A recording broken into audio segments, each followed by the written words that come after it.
Halo teman-teman Suara Juventini, gue Jeki. Kali ini gue pengen ngomong tentang yang lagi rame juga nih, yaitu adalah Kean. Moise Kean. Wah, ini banyak fansnya kayaknya ya di Juventus ya, Moise Kean ya. Atau banyak hujatannya juga. Nah, Moise Kean ini lagi rame nih, lagi rame karena Moise Kean ini kan ditawar sama sebanyak klub ya, dari Inggris ada, dari Spanyol ada. Dan Moise Kean ini diproyeksikan nanti kalau bila cabut Juventus nanti mau ngerekrut seperti Morata, seperti Berardi kemungkinan akan menjadi lebih deal karena ada uangnya. Jadi lebih banyak ngomongin Kean. Apakah teman-teman setuju nggak nih kira-kira Moise Kean ini kita jual atau Moise Kean ini kita tetap pertahankan atau bagaimana? Kalau gue pribadi situasinya sebenarnya gimana ya? Pertama gini, Vlahovic itu kan udah diplot jadi striker utama. Nah, sekarang cadangannya hanya tinggal Milik dan Moise Kean. Kalau Milik, gua rasa dia mau nerima-nerima aja karena di usia dia yang sudah dibilang mau senja, tapi udah belum senja juga sih, udah 9.30. Ya dia bakal sulit lah main di klub besar lagi selain Juventus. Jadi gua rasa Milik akan lebih bisa menerima kondisi dia menjadi pelapisnya Vlahovic. Nah, kalau Kean ini lebih bisa dikatakan situasinya buat Kean pribadi, kalau dia mau punya karir, ya dia harus bersaing sama Vlahovic kalau untuk di Juventus, jelas ya. Dan belum ada angin atau belum ada situasi-situasi yang menggambarkan bahwa Kean bakal bisa jadi striker utama Juventus. Itu terbukti dari nomor punggung aja, yang nomor 9 kan adalah Vlahovic. Ya walaupun striker utama belum tentu juga nomornya harus 9. Trezeguet aja kan nomornya 17. Tapi ya whatever, terlepas dari nomor itu, memang Kean ini tidak ada cerita-cerita untuk menjadi striker utamanya Juventus. Yang ada hanyalah Vlahovic, bahkan Lukaku yang ingin menjadi striker utama Juventus bila ada rencana yang seperti Vlahovic di swap Lukaku. Nah, jadi buat Kean sendiri ini menjadi satu polemik buat diri dia sendiri ya, atau suatu kegalauan karena dia merasa masih muda. Kalau gue cadangan kurang jam reguler main, apakah gue akan jadi pemain besar? Nah, mungkin itu bisa menjadi pertanyaan buat Kean. Dia mungkin lebih prinsipnya pengennya main reguler aja. Jadi gue rasa Kean juga nerima-nerima aja pastinya bila penawaran itu serius terjadi. Kean pasti ingin pindah aja karena memang posisi di Juventusnya memang bukan tim utama, bukan dalam posisi yang menjadi emosional. Pasti ngerasa mikir, sisi emosional lu akan mengatakan, pemikiran anak muda yang masih jago-jago pasti banyak yang berpikir ke arah sana gitu. Belum tentu mereka betah menjadi cadangan di klub sebesar Juventus. Nah, tapi yang menariknya bukan hanya Kean yang mau pindah, tapi adalah siapakah nanti yang akan menjadi pengganti Kean. Gitu loh. Nah, kalau dilihat dari berita pertama yang gue tampilin di sini adalah penawaran ada dari Spanyol seperti Sevilla ngebid untuk Moise Kean, cuman Juve nggak tertarik karena apa? Ternyata Juve hanya ingin menjual Kean atau permanen. Tidak ada nih pinjem-pinjem nanti baru beli, nggak ada. Jadi istilahnya Juve lagi butuh duit juga. Jadi kondisinya jelas ya. Jadi lu jual Kean kalau ada barang, ada duit gitu. Jadi posisinya nih nggak bisa pinjem-pinjem lagi nih kayak model kita minjemin kemarin Rovella, tapi Rovella kan wajib beli, atau siapa yang minjemin pakai duit ya, seperti kayak ke yang baru nih, Goncalves, nah itu kan minjemin. Nah jadi posisinya, atau Enzo kan minjemin. Nah jadi posisinya kalau untuk Kean, lu harus keluar duit nih untuk bisa menebus Kean. Jadi Kean ini nggak ada opsi pinjem-pinjem. Jadi Juventus butuh duit. Jadi mengingat Mercato mau final, jadi Juventus kayaknya ngejarnya duit nih. Nggak peduli lah lo mau loan apa, gue kagak ngerti dah pokoknya kata Juventus gitu. Jadi dia tolak semua penawaran yang dari loan atau pinjem-pinjem itu, dia tolak semuanya. Nah, siapakah penawaran yang kelihatannya serius diberitakan? Nah, Fulham menawar, atau Fulham coba ngebid Moise Kean. Nah, Juventus sendiri buka harganya cukup tinggi ya, 40 juta euro. Ya, karena memang kontraknya Kean masih panjang. Jadi Juventus, karena kita kan baru nebus Kean di musim ini. Jadi kita up lagi menjadi 40 juta euro, dan kelihatannya Fulham juga nggak terlalu kaget ya dengan harganya kayak segitu. Liga Inggris apa kagetnya sih harga sih? Ya asal tahu aja teman-teman ya, Liga Inggris itu adalah liga yang cuan, liga yang istilahnya lu mau jadi dasar klasemen, istilahnya gitu. Even lu degradasi di Liga Inggris, lu bisa dapat 100 juta euro. Bayangin coba. Lu degradasi, lu dapat 100 juta euro. Itu Liga Inggris. Sedangkan Liga Italia, lu juara aja belum tentu 100 juta euro. Itu perbedaannya tuh ya. Di Liga Inggris yang mau degradasi aja 100 juta euro, di Liga Italia yang juara aja belum tentu 100 juta euro. Jadi lu bisa kebayang bagaimana cuannya Liga Inggris dan Liga Italia. Liga Italia ya walaupun Juventus ada di situ, gua bilang nih liga yang kismin. Kismin karena pendapatannya itu nggak naik gitu. Pendapatannya itu susah bersaing. That's why banyak klub-klub Serie A di pesaing-pesaing ngincarnya pemain murah atau pinjem atau gratis. Ya. Nah, balik lagi. Jadi Fulham bukan tim yang degradasi, tim yang bertahan. Otomatis apalagi dia habis jual Mitrovic ya ke Saudi. Jadi menjual harga segitu, Juventus nggak bakal kaget, Fulhamnya sendiri nggak bakal jadi mikir-mikir sebenarnya ya kalau mereka memang membutuhkan striker. Harusnya sih mereka membutuhkan striker. Mudah-mudahan tidak ada pilihan ya, maksudnya Fulham tidak mencari-cari alternatif lain, hanya menunjukin ini pasti akan bisa gol. Tapi kalau teman-teman sendiri gimana? Apakah kalian setuju Kean ini harus cabut atau enggak? Kalau gua setuju bila gantinya siapa nih, gitu loh. Kalau gua nggak ada masalah Kean cabut, tapi gantinya siapa dulu, gitu. Kalau misalkan penggantinya itu misalkan katakanlah pemain A ini nggak potensial amat, udah tua juga misalkan, ya gue juga males ngapain, dengan Kean aja masih muda gitu kan.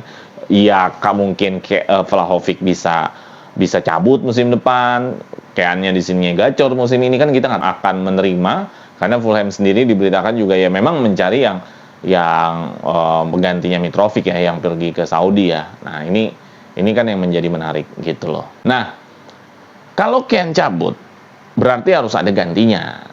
Ada plan A-nya tetap Berardi atau Morata sebagai plan B. Jadi kalau ada plan A-nya adalah Berardi dan Morata, lu gimana? Maunya gimana lu? Kalau kalian teman-teman yang nonton gimana? Kalau untuk menggantikan, gue pilih Berardi. Kenapa bukan Morata? Karena kalau Morata dimainkan di posisi nomor 9, ya itu sulit ya. Nanti gue bakal bicara Morata ya. Cuman kalau Berardi, gue melihatnya ada refreshment formasi. Mungkin nanti akan menjadi 4-3-3, 3-4-3, artinya tidak terpaku di 3-5-2. Sekarang kan dipaksakan 3-5-2 aja nih, karena memang dari musim kemarin Allegri melihatnya skuad ini bisanya di 3-5-2. Jadi dengan kehadiran Berardi itu akan lebih memperkaya formasi dan line up atau taktik dari Allegri. Nggak hanya 3-5-2 terus, nanti kan bisa 4-3-3 atau 3-4-3 gitu loh. Jadi memperkaya formasi yang ada. Gua rasa Chiesa akan lebih berkembang lagi bila main di 4-3-3. Cambiaso pun juga akan nggak ada masalah dengan formasi 4-3-3 karena dia bisa main di fullback juga gitu loh. Jadi banyak hal lah kalau misalkan Berardi bisa masuk ya. Di satu sisi juga kan Berardi Berardi juga udah biasa main di Serie A, jadi nggak ada masalah. Jadi menurut berita Tuttosport, penggantian adalah Berardi atau Morata. Nah kalau Berardi kayaknya emang udah di Sassuolo aja kemarin dia nggak main ya. Kayaknya Berardi udah ngebet banget nih pengen ke Juventus nih. Cuman kan harus pakai duit nih. Dan Sassuolo juga aneh-aneh aja. Udah mintanya duit, tambah Iling Junior. Buset, dipikir Iling Junior kagak ada harganya kali ya. Agak-agak sinting nih Sassuolo nih. Ya Juve hanya pengen dia 25 tanpa ada tambahan pemain.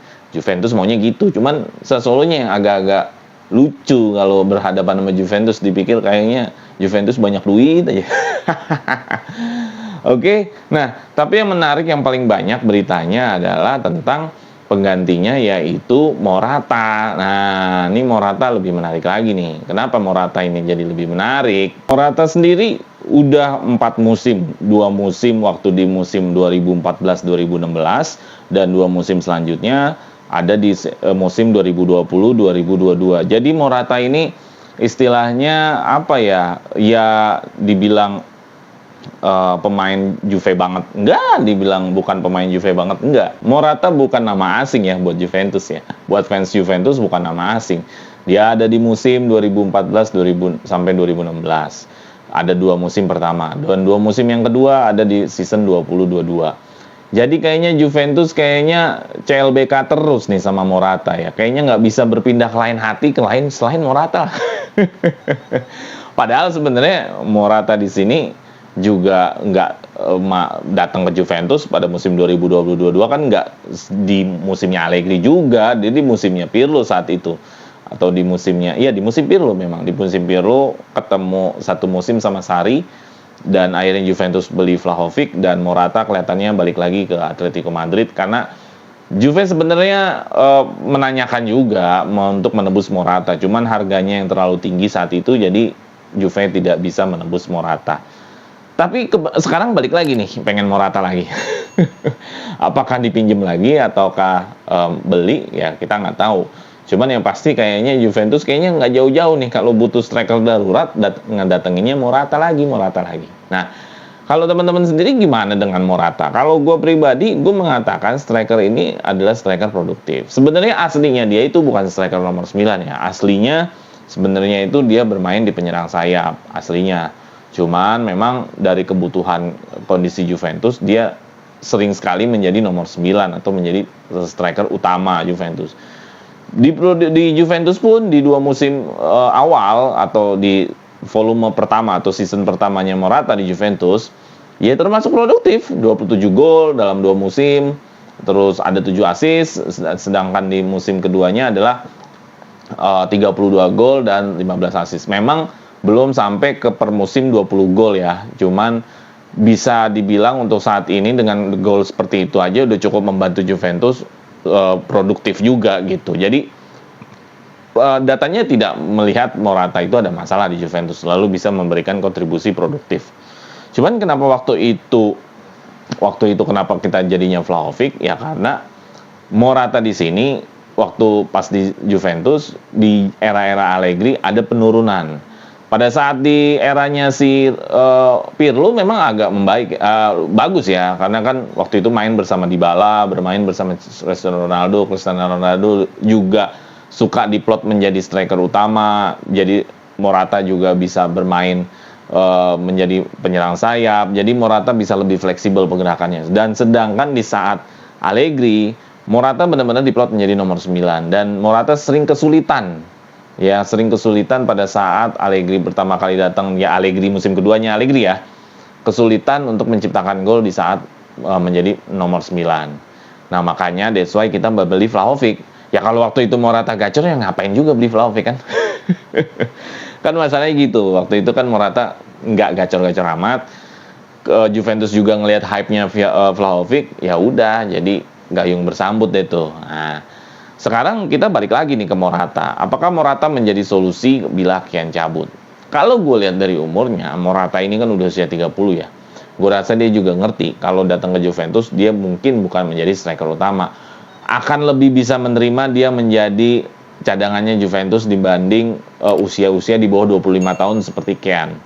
Itu akan lebih mengerti, itu kondisi pertamanya. Kondisi keduanya, Morata apakah kesulitan nggak beradaptasi lagi dengan Juventus? Ya ini masih tergantung ya. Apakah Morata diberikan fleksibilitas dalam bertanding ataukah benar-benar tok menjadi striker murni? Ya kalau hanya tok striker murni, gua merasa apakah Morata bisa? Ya kita lihat aja kemarin di Atletico kan dia juga sebagai striker murni ya. Waktu dia di Atletico juga sebenarnya masih produktif juga, cuman seproduktif-produktifnya Morata memang belum pernah sampai di angka 20 gol. Paling belasan gol aja bisa gitu. Jadi Morata di sini memang belum sampai di angka bagaimana bisa nembus 20 gol. Ya itulah pernah gue bilang ya, bahwa pemain yang bisa menciptakan 20 gol di Serie A itu pemain top. Morata aja ada 4 musim di Italia bersama Juventus, 2 musim. Ini belum pernah dalam satu musim itu di Serie A 20 gol. Apalagi nanti udah di usia yang nggak muda lagi. Usia waktu muda aja nggak sampai 20 gol, apalagi sekarang. Cuman kalau untuk kontribusi support hanya belasan gol aja, sih ya Morata bisa-bisa aja. Karena tantangannya kalau nggak Morata, bisa-bisa Lukaku nih. Karena ada juga berita yang mengatakan bahwa bisa aja Juventus membeli Lukaku dan ada Vlahovic juga. Wah, ini kan luar biasa. Bisa-bisa ada Vlahovic dan Lukaku nih, bagaimana nanti nomor 9-nya? Karena pemikiran gue adalah kalau Lukaku datang harusnya Vlahovic cabut. Tapi ada juga berita yang mengatakan kalau Vlahovic stay, Lukaku stay, itu memungkinkan. Nah, ini jadi repot ya. Nah, lu gimana kalau ada Vlahovic Lukaku? Ya gue sih bingung juga gitu loh. Kalau Vlahovicnya nggak segera gacor, ya gimana gitu loh. Semua tergantung Vlahovic sih. Tapi kalau gue pribadi, Morata ya nggak ada masalah sebenarnya. Cuman gue berharap Morata bisa diberikan fleksibilitas dalam bermain di lapangan bersama Allegri ya. Jadi dia tidak selalu lo hanya nomor 9 nunggu bola. Ya sayang skillnya. Morata kan mampu dribble, Morata mampu take on one-on-one-nya Morata masih lebih bagus. Jadi kalau Morata hanya menunggu bola seperti apa yang Vlahovic lakukan, Milik lakukan, Kean lakukan, itu sayang sekali. Cuman kalau Morata juga punya fleksibilitas membangun serangan dari sisi sayap, dia punya dribble bagus, take on yang bagus, ya gue rasa itu sah-sah aja. Gue senang-senang aja Morata datang. Jadi berharapnya kalau Morata datang adalah dia tidak bermain hanya menjadi striker nomor 9 dan tidak kemana-mana gitu loh. Nah itu menurut gue sangat disayangkan bila itu terjadi ya gitu. Nah itu sekilas gue tentang Morata. Jadi yang pengen gue sampaikan hari ini adalah berita tentang Kean yang ingin dijual ke Fulham. Terus juga baliknya Morata lagi. Seperti lu kayaknya susah untuk ngelepas mantan. Jadi Juve kayaknya hanya Morata kembalinya ya. Ya istilahnya Morata bisa bilang gini, lu pergi kemana aja Juve lah, yang penting lu baliknya pasti ke gol lagi. Jadi gitu kali ya di dalam hatinya Morata. Ya Morata juga Juventino, dia sangat senang sekali. Anak-anaknya juga pada senang, keluarganya juga senang di Juventus. Jadi besar banget sih kemungkinan untuk Morata bisa datang. Cuman Allegri kan juga lagi ngebet juga sama Berardi, lagi ngebet juga sama Lukaku. Nah ini masih dalam proses pencarian nih. Tapi yang paling penting adalah jadi dulu apa enggak nih Kean didilin sama Fulham. Kalau misalkan nggak jadi ya apa yang diprediksikan dari para jurnalis ya semua nggak akan jadi apa-apa juga gitu. Tapi kalau misalkan deal juga nih akhirnya Kean, ya udah gitu. Ya Kean pribadi gue sih kalau untuk cadangan-cadangan aja pelapis Vlahovic sih sebenarnya nggak masalah ya. Cuman kan masalahnya dari Keannya sendiri, dia dengan masih muda, dia dan ngerasa jago, dia ngerasa produktif, pasti dia ingin bermain secara reguler. Itu masalahnya. Gitu. Oke, ya itu aja kali ya dari gua berita tentang hari ini, yaitu informasi tentang Kean yang mau dijual, terus ada juga penggantinya Morata. Nah ini Morata menarik nih karena Morata ini udah jadinya udah musim ketiga ya. Gila banget ya bisa sampai musim ketiga ya Morata ya gitu loh. Oke kalau gitu teman-teman, kalau tidak ada berita lagi gue sampaikan di sini saja dulu cukup. Jangan lupa share, like, and subscribe ya. Kasih tahu teman-teman yang lain untuk nonton di channel Suara Juventini. Fino alla fine, Forza Juve!